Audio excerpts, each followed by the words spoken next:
از حال یکدیگر خبر گرفتن این یک کاری ضروری در میان مردم است، زیرا این جای خالگی را پر و بین دلها الفت ایجاد کرده رفت و آمد را قوی می کند. خبر گرفتن یا اینکه واجب می باشد، مثل خبر گرفتن پدر و مادر و یا خویش و تبار، یا اینکه مستحب است، مثل خبر گرفتن یار و دوستان. برای خبر گرفتن آداب‌های شرعی است که خبرگیرنده را واجب است که آنها را با تمام ادب رعایت کند. از جمله آن با یک نیت پاک و به خاطر خداوند برای خبرگیری رفتن، در وقتهای ممنوع به زیارت نرفتن و وقتی مناسب را انتخاب کردن. اینچنین آگاه کنانیدن صاحب خانه پیش از اینکه به زیارت او بروی به طریق تلفن یا اینکه وسیله‌های ارتباطی نوین.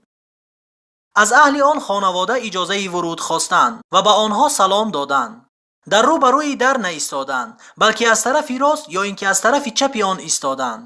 در آنجایی که صاحب خانه اجازه می‌دهد نشستند. چشم را از نامحرمان آن خانه پوشیدند. صاحب خانه را در نماز امامتی نکردند مگر به اجازه وی. مهمانی را طول ندادند و زودتر برگشتند. جاسوسی نکردند و به سخنان اهل آن خانواده گوش نانداختند. از عملهایی که خلاف شریعت است دوری جستند، مثل با زن و مرد یکجا شدند و با دست سلام کردند با نامحرمان و غیر اینها. از صاحب خانه عرضی سپاس کردند و در وقتی بازگشت برای او دعای خیر کردند.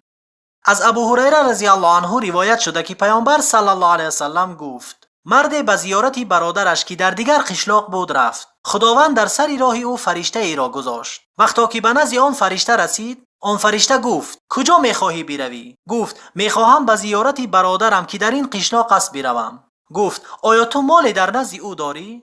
گفت: نه، تنها من او را به خاطر الله ذوالجلال دوست می‌دارم. گفت: من فرستاده الله به سوی تو ام برای گفتن این سخن که الله تو را دوست می‌دارد، چگونه ای که تو او را به خاطر الله دوست می‌داری؟